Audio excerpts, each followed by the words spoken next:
ममता तू न गई मेरे मन से, ममता तू न गई मेरे मन से। पाके केस जन्म के साथी, ज्योति गई नैनन से, ममता तू न गई मोर मन से। रामचरितमानस भाग 183। आज की चर्चा का विषय है भगवान कपिल देव का अवतार। ममता के बारे में भगवान कपिल देव ने अपनी माता जी को ज्ञान दिया, उपदेश दिया। और भगवान कपिल देव का अवतार का कारण क्या था कि कर्दम ऋषि ने बड़ी तपस्या की थी और उनको भगवान के मन में ऐसा लगा कि मेरे से बहुत स्नेह करते हैं और उनकी धर्म पत्नी भी उनसे बहुत भगवान की चर्चा करती हैं, तो इनके यहाँ मेरे को अवतार लेना चाहिए। और अवतार लेकर के उन्होंने सांख्य योग के बारे में अपनी माँ को उपदेश दिया कि ये संसार जो है असार संसार है, इसमें हम आ जाते हैं। आने के बाद पहले हम 2 किलो वजन होता है, फिर 5 किलो होता है, फिर 10 केजी की होते हैं। होते होते हमारा जीवन बहुत ही मतलब जब तक हम माँ के गर्भ के अंदर रहते हैं तब तक हमें सब कुछ ज्ञान रहता है कि अगले जन्म में हमें जन्म लेकर के माँ के गर्भ में ना आना पड़े। तो कर्दम ऋषि के पत्नी का नाम था देवहूति, और देवहूति और कर्दम ऋषि दोनों की शादी हुई। शादी होने के बाद कर्दम ऋषि तपस्या के लिए फिर चले गए। तपस्या करके जब लौटे तो देवहूति जो माँ थी वो बुढ़ी हो गई थी। फिर उन्होंने बोला कि मैंने तो शादी किया था आपके साथ, तो हमने संबंध नहीं बनाया। फिर उन्होंने अपने जोग बल से रानी देवहूति को फिर नवीन कर दिया और एक ऐसा वायुयान बनाया, एक ऐसा जहाज बनाया जिसमें हजारों वर्षों तक वो आकाश में विचरण करते रहे। वहाँ उनको 9 कन्याएं पैदा हुई जो 9 ऋषियों को विवाहित की गई, और 9 ऋषियों के विवाह होने से उनकी संतान हम सभी हैं। वत्स गोत्र, पुलस्त गोत्र, भार्गव गोत्र, ये जितने भी ऋषियों के नाम पर हम लोगों का पूरे विश्व का गोत्र जो है इसी के नाम से लिया जाता है। तो 9 लड़कियां पैदा हो गई। 9 लड़की पैदा होने के बाद फिर बात विचार आई तो कपिल देव जी का भी 9 लड़कियों के बाद कपिल देव भगवान का जन्म हुआ। कपिल देव भगवान का जन्म होने के बाद कर्दम जी फिर बोले कि अब तो लड़का भी पैदा हो गया, लड़की भी पैदा हो गई, मैं फिर जंगल में जाता हूँ। और फिर वो तपस्या के लिए चले गए। देवहूति रह गई घर पर। माँ देवहूति जब रह गई तो उन्होंने भगवान ने कहा कि माँ, मैं आपको कुछ ज्ञान की बात करना चाहता हूँ कि जो मेरे निरंतर चिंतन करते हैं उन्हें वैराग्य हो जाता है। भगवान का चिंतन करना चाहिए, किंतु भक्ति कैसी होनी चाहिए? निष्काम भक्ति होनी चाहिए। भगवान ने कहा कि माँ, मेरे भक्तों को मोक्ष की इच्छा नहीं होती। जो भगवान का भक्त बन जाता है उसे भगवान को मोक्ष नहीं चाहिए, किंतु मेरे भक्त को भक्ति योग के अनंत संपत्ति, अणमादिक सिद्धियां और वैकुंठ नहीं चाहते हुए भी उन्हें सब कुछ मिल जाता है। उन्हें नहीं चाहते हुए भी मोक्ष प्राप्त हो जाता है। मैं उनके पुत्र के समान स्नेह भगवान कहते हैं कि जो मेरी भक्ति करता है वो मेरे को पुत्र भी मान लेता है, तो मैं उसका पुत्र भी बन जाता हूँ। कोई कोई, जैसे दशरथ जी ने कहा कि भगवान राम मेरे पुत्र बन जा, भगवान पुत्र बन गए, मनुष्य शत्रुपा तपस्या की। सुदामा जी ने कहा कि मेरे सखा बन जा, तो भगवान कहते कि मैं सखा के समान विश्वासी, गुरु के समान उपदेशक। भगवान राम जो हैं अपने भाइयों को गुरु के समान बन के उपदेश देने लगे।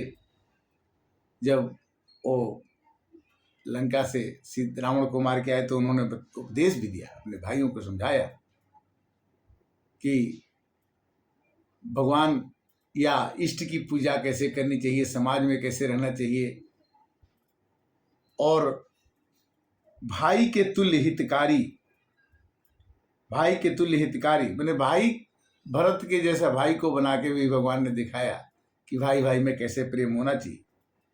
मेरे वो कहते हैं भगवान की मेरे भक्त कभी भाग्यहीन नहीं होते। जिस पर भगवान का भरोसा हो जाता है, तुलसीदास लिखते हैं कि एक भरोसो एक बल, एक श्वास विश्वास, एक राम घन श्याम हित, चातक तुलसीदास। तो सांख्य योग में भगवान ने, कपिल भगवान ने अपने माँ को कहा कि ये शरीर जो है 5 चीजों से बना है, छित जल पावक गगन समीरा, पंच रचित अधम शरीरा। माँ, इसमें 5 चीजें हैं और इसकी 5 इंद्रियां हैं, आँख, कान, नाक, मुंह, गुदा, लिंग, और 5 इंद्रियों के 5 कर्मेंद्रियां हैं। तो 5 तो आइटम लगे इसमें, 5 चीजें हैं, छिति जल पावक गगन समीरा और पंच रचित अधम शरीरा। 5 चीजों से शरीर बना है और 5 इंद्रिय उसमें जोड़ दिया गई। 5 आइटम से बन के शरीर तैयार हुआ। इसमें आंख डाल दिया गया, नाक डाल दिया गया, कान डाल दिया गया, गुदा और लिंग डाल दिया गया, मतलब 5 इंद्रियां हो गई। और 5 इंद्रियों का काम क्या है? आंख का काम है देखना, नाक का काम है सूंघना, मुंह का काम है खाना, कान का काम है सुनना। तो इसी तरह से हमारी सभी इंद्रियों के 5 काम हो गए। और मन, बुद्धि, अहंकार और चित्त, 5 छितजल पावक गगन समीरा ये हो गए। गंध रस रूप स्पर्श ये 5 हो गए। श्रुत त्वचा नेत्र जीवा नासिका ये 5 हो गए। और वाणी हाथ पैर लिंग गुदा ये 10 हो गए। यानी टोटल मिला के आपको ये 24 बन गए।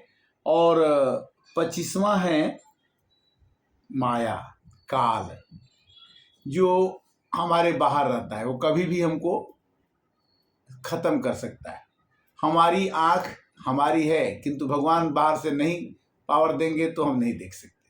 हमारा मुंह है किंतु हम खा नहीं सकते जब तक भगवान का आदेश नहीं होगा। बाहर से भगवान, वो आत्मा परमात्मा जो है नहीं। तो 25 तत्वों से बना हुआ यह शरीर है। ये अपनी माँ को, देवहूति को भगवान कपिल जी ने समझाया। क्या समझाया? कि मन बुद्धि अहंकार, मन बुद्धि चित्त अहंकार, ये 4 सगुण ब्रह्म है। मन जो है सोचता रहता है, बुद्धि उसको व्याख्या करती रहती है, चित्त आत्मा सब कुछ सीसीटीवी कैमरे की तरह से देखती सुनती रहती है, और अहंकार को क्षति पहुंचता है कि हो गया काम तो वाह वाह, नहीं हुआ तो दुखी। तो 4 चीजों के कारण से जो भीतर है उसको हम आत्मा कहते हैं, और जो हमें बाहर से कंट्रोल करता है उसको हम भगवान कहते हैं। पुरुष हमेशा साक्षी है, अकर्ता है। पुरुष हम आदमी हम हैं किंतु हम कर्ता नहीं हैं। हमारी आंख नहीं देख सकती, हमारे कान नहीं सुन सकते हैं, हमारे मुंह नहीं खा सकता, हमारा पैर नहीं चल सकता है। जब तक कि बाहर से भगवान का सपोर्ट नहीं होगा, ईश्वर कर्ता आनंद घन है और उसी के कारण से हम इस संसार में चलते हैं। तो अब मानस कहती है क्या कि जब ते जीव भयऊ संसारी, अछूटी न ग्रंथ न हो ही सुखारी। जैसे किसी मनुष्य को एक काली कोठली में एक रस्सी से बांध दिया जाए तो बाहर की कोई भी चीज न देखेगा, न सुनेगा, न समझेगा। तो वही कहते कि तब ते जीव भयऊ संसारी, यह आत्मा जो है संसार में आ जाती है और इसको काली कोठली में एक खूंटे से बांध दिया जाता है और ग्रंथि मने गांठ लग जाती है। श्रुति पुराण बहु कहूँ उपाई, अछूटी न यधिक यधिक यरुजाई। हम बहुत राम राम कहते हैं, हम बहुत पर्व मनाते हैं, त्यौहार मनाते हैं, तीर्थों जाते हैं, मतलब जो जो काम करना है हम सब कुछ करके थक जाते हैं, किंतु ये मामला समझ नहीं आता है कि हम किस लिए आए थे और क्या कर रहे हैं। तब सोई बुद्धि पाई उजियारा, और गृह बैठी ग्रंथि निर्वारा। अगर गलती से कोई आदमी हमारे को अंधेरे वाली कोठरी से उस गांठ से खोल के बाहर निकाल दे, तब सोई बुद्धि पाई उजियारा, उस बुद्धि में उजाला हो जाता है, प्रकाश हो जाता है, ज्ञान हो जाता है। अगर हम अंधेरी कोठरी से जिसमें लाइट ना हो, अंधेरे में हो और कोई गलती से पूरे बाहर बांध दे, छोड़ दे कि तुम बाहर निकल गए, तब क्या होता है कि उर गृह बैठी ग्रंथि निर्वारा। ग्रंथि के पास, गांठ के पास जाकर के कोई आदमी, गुरु भगवान हमारे ग्रंथि को, गांठ को खोल देते हैं, तो हम क्या करते हैं कि हमको प्रकाश दिखने लगता है। तो राम भजत सोई मुक्त गोसाई, अयन इच्छित वही बरियाई। राम जी का नाम जपने से, अपनी माँ को कहते हैं कपिल भगवान कि माँ, भगवान के भजन के अलावा और कुछ उपाय नहीं है। राम को भजिए, भगवान को भजिए, इष्ट देव को भजिए, तभी आपके अंदर से वैराग्य हटेगा, नहीं तो ये आत्मा आपको अंधेरे की ओर ले जाएगी। राम भजति सोई मुक्त गोसाई, अयन इच्छित आवै बरी। अगर आप राम का नाम भजते हैं, आप कृष्ण का नाम भजते हैं, आप किसी देवता का नाम भजते हैं, तो आपके बिना इच्छा के भी आपकी मुक्ति हो जाएगी। परम प्रकाश रूप दिन राति, नहीं कछु चाहिए दिया रुबाती। भगवान के नाम का जपन करने से आपके मन के अंदर प्रकाश हो जाएगा। और वहाँ पर दिया दिखाने की, अगर आप काली कोठरी में हैं, अंधेरे वाली कोठरी में हैं, तो आपको लाइट जलाना पड़ेगा, किंतु अगर आपकी सूर्य की रोशनी में चले गए तो आप वहाँ दिया जलाने की जरूरत नहीं है। वो तो ऑलरेडी 440 वोल्ट जल रहे हैं सूरज भगवान, वहाँ की दिया की क्या जरूरत है। नहीं कछु चाहिए दिया रुबाती, अपरम प्रकाश रूप दिन राति। सूरज भगवान कभी अंधेरा नहीं चाहिए।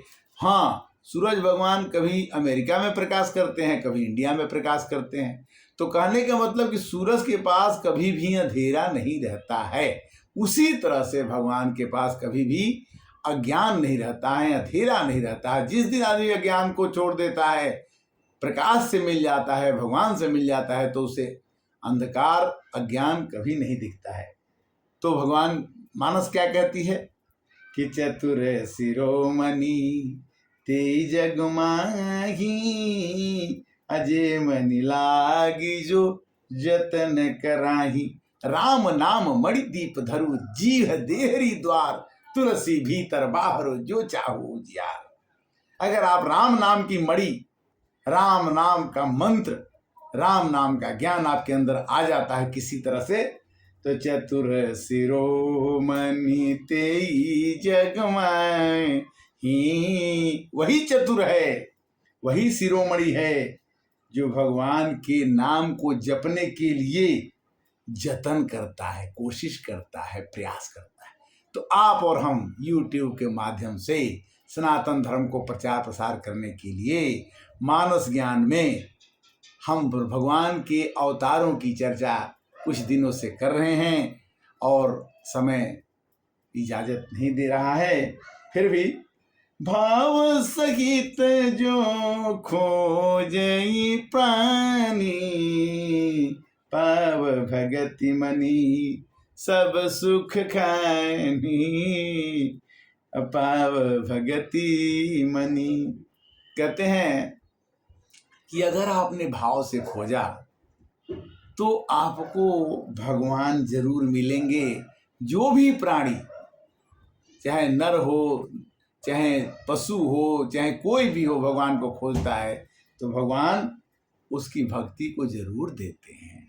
और इस तरह से आज की कथा विश्राम के लिए फिर हम ये सांख्य योग की चर्चा कल की कथा में कर पाएंगे, क्योंकि रोज का कथा का विधान है कि 15 मिनट तक ही होती है। और YouTube के माध्यम से राम कथा सुनने वाले, ये सनातन धर्म को प्रचार करने वाले, ये सभी लोगों को मेरा सत सत नमन। हम एक छोटे से प्रयास के द्वारा हम आपको मानस की चौपाइयों को या सुख सागर के द्वारा या गीता के द्वारा या रामायण के द्वारा जो कुछ सुनाते हैं, ये सब आपका प्यार है, जिसके कारण से मैं इस काम को कर पाता हूँ। बात के लिए धन्यवाद। हरे राम राम राम सीता राम राम राम, हरे राम राम राम सीता राम।